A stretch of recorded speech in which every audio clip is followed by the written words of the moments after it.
बच्चों, तो आज हम 12th फिजिक्स का chapter number 2 electric potential and capacitance discuss कर रहे हैं। इसके दो पार्ट होंगे, एक पोटेंशियल और एक कैपेसिटेंस।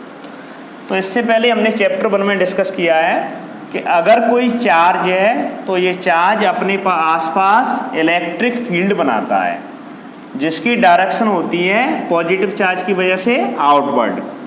और इस इलेक्ट्रिक फील्ड में अगर आप किसी चार्ज को लाओगे तो उस पर एक फोर्स लगता है।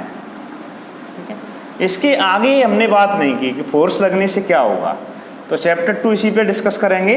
तो फोर्स लगेगा तो क्या होगा, डिस्प्लेसमेंट वर्क आ जाएगा। वर्क इक्वल टू क्या होता है, फोर्स इनटू डिस्प्लेसमेंट। तो वर्क क्या है, एक काइंड ऑफ एनर्जी है, एक तरह की एनर्जी है। तो अगर हम किसी पॉजिटिव चार्ज को लाएंगे तो फोर्स इसके आउटवर्ड लगेगा, आउटवर्ड। तो पॉजिटिव चार्ज को इसके अंदर लाने के लिए हमको वर्क करना पड़ेगा और ये वर्क ही एनर्जी है और ये एक टाइप का पोटेंशियल है, यही पोटेंशियल बनेगा। तो चलो हम स्टार्ट करते हैं पोटेंशियल की डेफिनेशन। पोटेंशियल क्या होता है, अमाउंट ऑफ वर्क डन, कितना वर्क किया in bringing a unit positive test charge from infinite to that point along any path. मतलब कोई चार्ज Q है, इसका इलेक्ट्रिक फील्ड है, इसके इलेक्ट्रिक फील्ड में कोई पॉइंट है, इस पॉइंट पे हम चार्ज को ला रहे हैं। तो चार्ज को लाने में कितना वर्क किया वो पोटेंशियल बनेगा। तो इसको कहाँ से ला रहे हैं, इनफाइनाइट से, क्योंकि इनफाइनाइट में पोटेंशियल 0 होता है। तो इनफाइनाइट से यूनिट चार्ज को लाने में जितना वर्क किया जाता है यूनिट चार्ज को, वो पोटेंशियल होता है।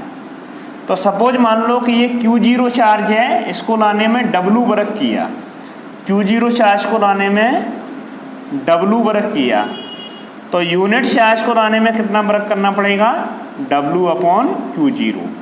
और यूनिट चार्ज को लाने में इनफाइनाइट से जो वर्क होता है उसी को हम पोटेंशियल बोलते हैं। तो पोटेंशियल भी बराबर हो जाएगा यहाँ से W/Q0, वर्क अपॉन चार्ज। इसके बाद इसकी यूनिट, ऐसा यूनिट की बात करें तो ये हो जाएगा जूल। वर्क जूल में होता है और चार्ज होता है कूलाम। तो जूल पर कूलाम, और ये पोटेंशियल है तो इसकी यूनिट हो जाएगी वोल्ट। तो जूल पर कूलाम और वोल्ट, इसकी ऐसा यूनिट है, ऐसा यूनिट। ठीक है, इसके बाद डायमेंशनल फॉर्मूला की बात करें तो वर्क का डायमेंशनल फॉर्मूला क्या होता है, वर्क का होता है mL2T-2। चलो मैं बता देता हूँ डायमेंशनल फॉर्मूला के बारे में कि डायमेंशनल फॉर्मूला होता है, अगर कोई भी लेंथ है, स्टार्टिंग से हम बात करें तो कोई भी लेंथ है उसका L लिया जाता है। मतलब कोई भी डिस्टेंस है, लेंथ नहीं पर डिस्टेंस बोलें, कोई भी डिस्टेंस है तो उसको हम L लिखते हैं। कोई भी मास है, कैसा भी मास हो, उसके लिए m लिखते हैं, 11th क्लास का है। और सभी टाइम के लिए t लिखा जाता है। ये 3 बेसिक टर्म होते हैं mL/t, इसको हम डायमेंशंस बोलते हैं। तो ये वर्क कहाँ से आया, अगर मैं वर्क की बात करूँ तो वर्क इक्वल टू होता है, वर्क क्या होता है, force into displacement, force into displacement. अब फोर्स क्या होता है, मास इनटू एक्सेलरेशन। उसके बाद एक्सेलरेशन क्या होता है, velocity upon time, velocity upon time या change in velocity upon time. उसके बाद वेलोसिटी क्या होता है, यहाँ से पूरा बनाता है हमारा। वेलोसिटी क्या होता है, डिस्प्लेसमेंट, डिस्प्लेसमेंट अपॉन टाइम, ये था डिस्प्लेसमेंट अपॉन टाइम। तो कोई भी डिस्प्लेसमेंट है तो वो एक टाइप की डिस्टेंस ही है। कोई भी मतलब डिस्प्लेसमेंट हो उसको हम लिखेंगे L और टाइम को लिखते हैं T। ठीक है, तो वेलोसिटी का क्या फॉर्मूला बनेगा, यहाँ से T ऊपर जाके L/T-1। ये वेलोसिटी का डायमेंशनल फॉर्मूला होता है। तो चाहे वो डिस्टेंस हो, डिस्प्लेसमेंट हो, कोई भी लेंथ, विड्थ, सभी लेंथ को हम L लिखते हैं और टाइम को T लिखते हैं। तो इसका वेलोसिटी का फॉर्मूला L/T-1 हो गया। इसके बाद यहाँ से एक्सीलरेशन का बनेगा, इसकी जगह हम L/T-1 रखेंगे, वेलोसिटी की जगह टाइम T आ जाएगा। इसके बाद ये T ऊपर जाएगा तो T की पावर 1 है, ऊपर जाके क्या हो जाएगा, T की पावर -1। और t की पावर -1 और -1 t की पावर -2। तो Lt-2 ये डायमेंशनल फार्मूला एक्सीलरेशन का है। इसके बाद एक्सीलरेशन का हो गया Lt-2। Lt-2 फोर्स का कैसे बनाते हैं, मास का m लिखते हैं और एक्सीलरेशन का क्या हो गया Lt-2।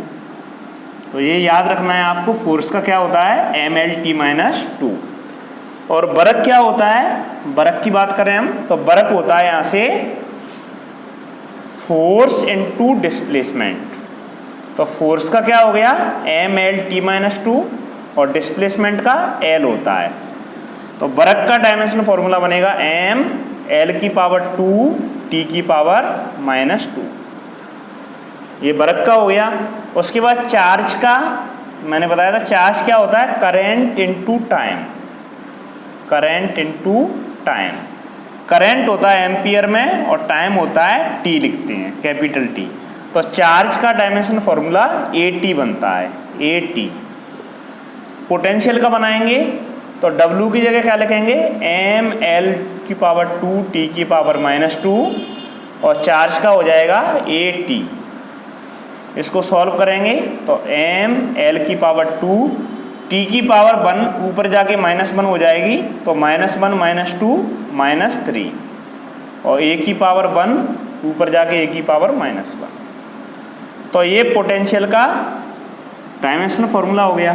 डेफिनेशन क्या आती है कि amount of work done infinite से यूनिट पॉजिटिव चार्ज को किसी पॉइंट पे लाने के लिए जितना वर्क करना पड़ता है वो इलेक्ट्रिक पोटेंशियल होता है।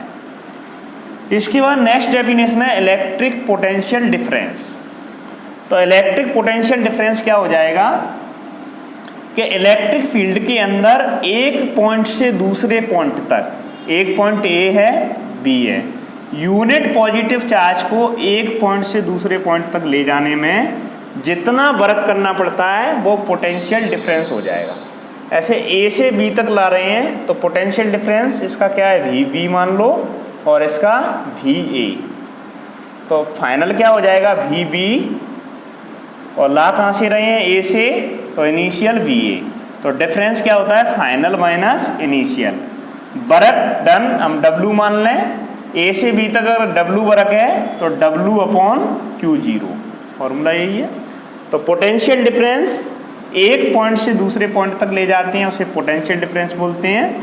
अगर हम इनफाइनाइट से लाएं किसी पॉइंट तक तो वो पोटेंशियल होता है, ठीक है, वो पोटेंशियल हो गया। इसकी SI यूनिट डायमेंशनल फार्मूला सभी सेम होंगे। तो उसके बाद निकालना है पोटेंशियल के कुछ पॉइंट हैं, तो फर्स्ट है इसमें तो जो ग्राउंड होता है अर्थ उसको हम रेफरेंस मानते हैं। Earth is taken as reference.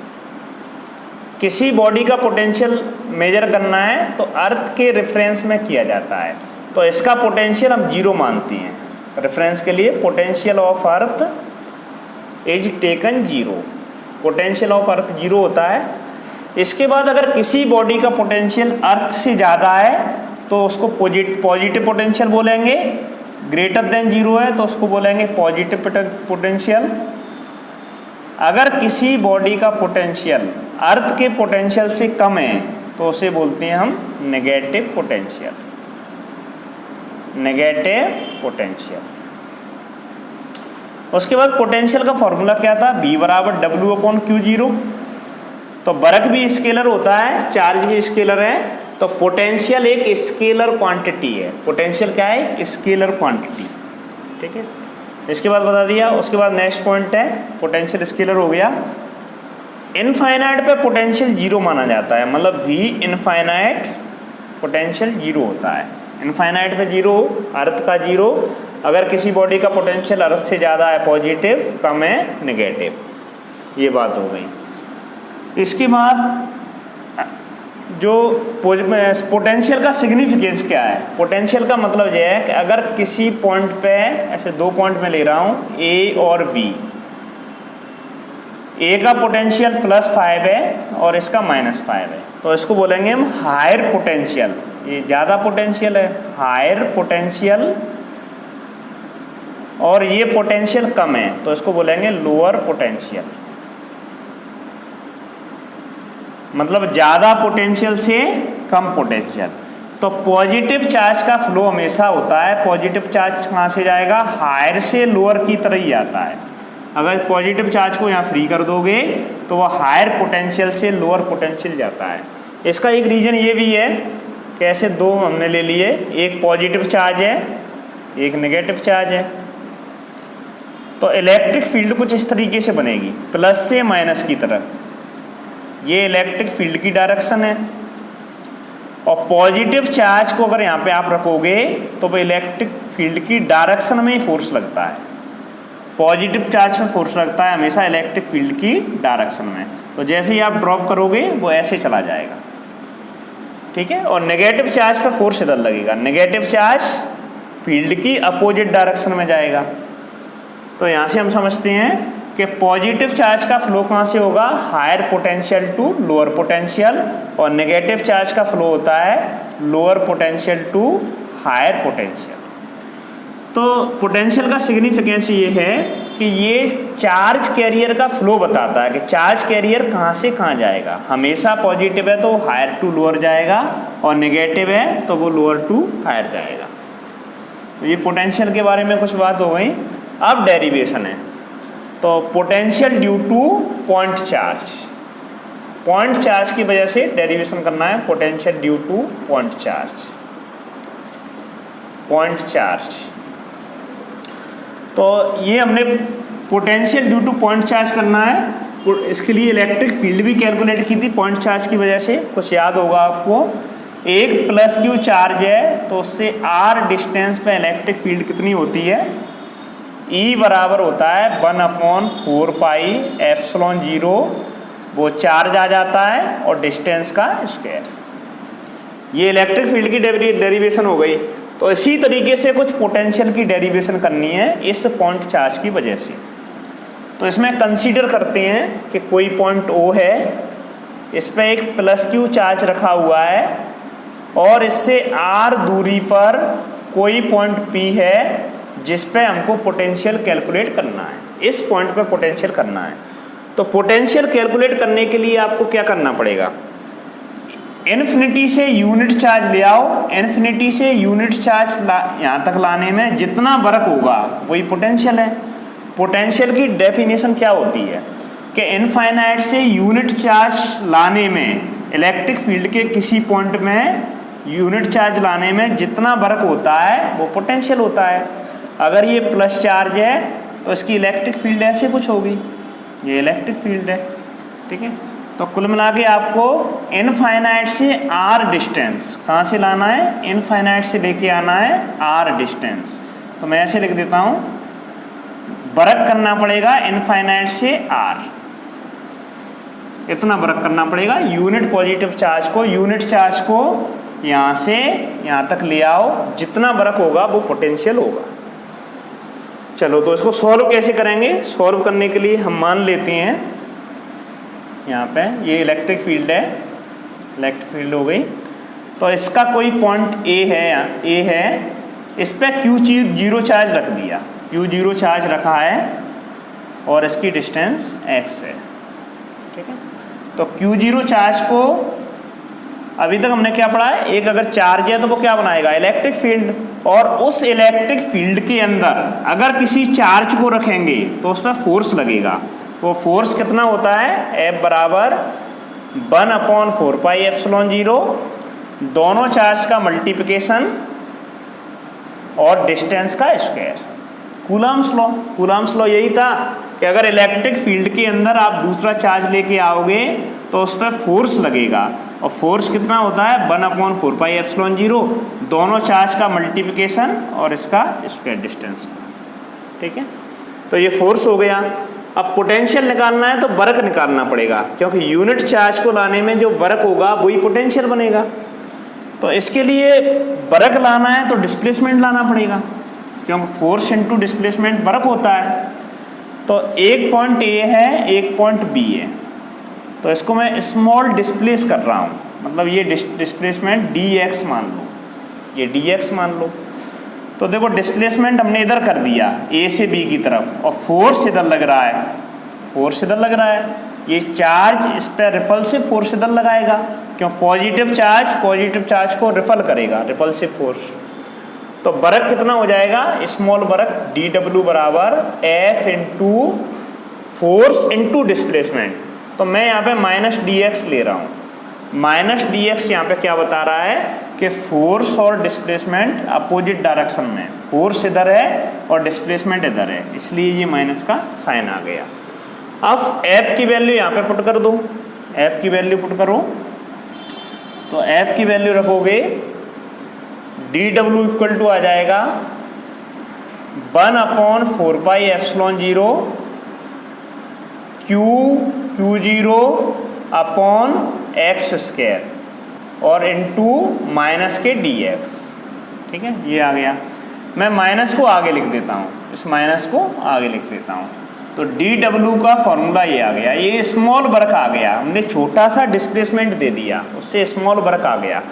लेकिन हमारा एम क्या था? स्टार्टिंग मैंने बताया था कि ये ओ पॉइंट था, यहाँ पे प्लस क्यू चार्ज है और आर दूरी पे पोटेंशियल निकालना है। तो हमको वर्क करना पड़ेगा इनफाइनाइट से आर दूरी तक लाने में, इनफाइनाइट से लेके आना है यहाँ तक, ये वर्क करना पड़ेगा।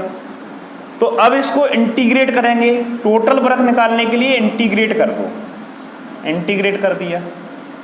तो लिमिट क्या लगाएंगे? इनफाइनाइट से आर, क्योंकि वर्क करना है इसमें इनफाइनाइट से आर डिस्टेंस लाने में जितना वर्क होता है वो पोटेंशियल बन जाता है। तो ये डी डब्ल्यू का इंटीग्रेशन डब्ल्यू हो जाएगा। उसके बाद इसको कॉमन ले लोगे, -1/4πε0 Q0, ये क्या बनेगा? इन्फिनिटी से लिमिट हो जाएगी आर और 1/x² इंटू टी एक्स। अब 1/x² का इंटीग्रेट करेंगे तो इंटीग्रेशन आना चाहिए।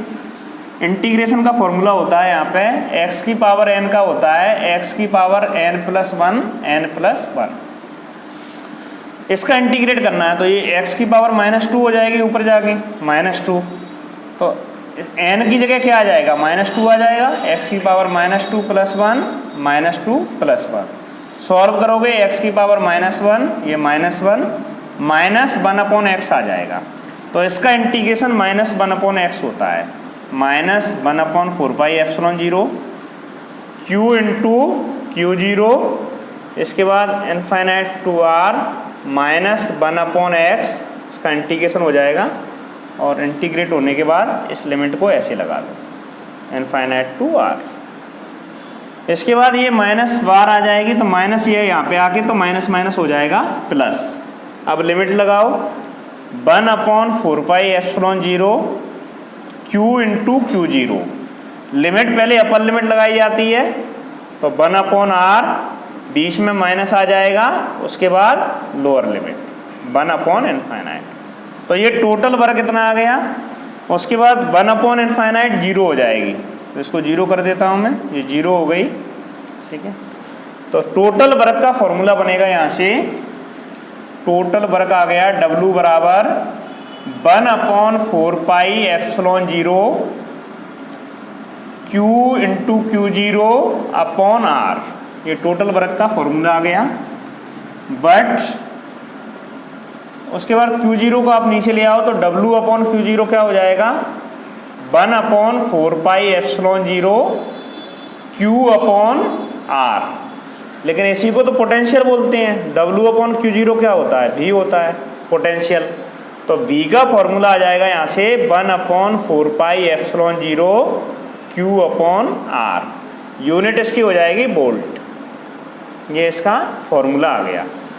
तो एक पॉइंट चार्ज की वजह से अगर प्लस Q चार्ज रखा है तो उससे R दूरी पे पोटेंशियल का फॉर्मूला होता है 1/4πε0, ये चार्ज और डिस्टेंस। इसकी यूनिट क्या होती है? वोल्ट। ये SI यूनिट की बात थी। SI में CGS में क्या होता है? 1/4πε0 की वैल्यू 1 हो जाती है, तो CGS में V बराबर आ जाएगा Q अपॉन R, और ये स्टेट कूलम, स्टेट वोल्ट हो जाएगा, सॉरी ये स्टेट वोल्ट हो जाएगा। ठीक है, तो तो हम जानते हैं कि एक्चुअली ये क्या के डैश था, कूलम लॉ पढ़ा था, और CGS में इसकी वैल्यू 1 होती है। तो ये यूनिट इसका डेरिवेशन हो गया। यहाँ से एक बात और देख लो कि जो पोटेंशियल होता है V वो प्रोपोर्शनल होता है 1/r इसके। मतलब जैसे जैसे आप ये डिस्टेंस बढ़ाओगे किसी सोर्स चार्ज से, ये ऑब्जर्वेशन पॉइंट है, ये डिस्टेंस बढ़ाओगे पोटेंशियल कम होता जाता है।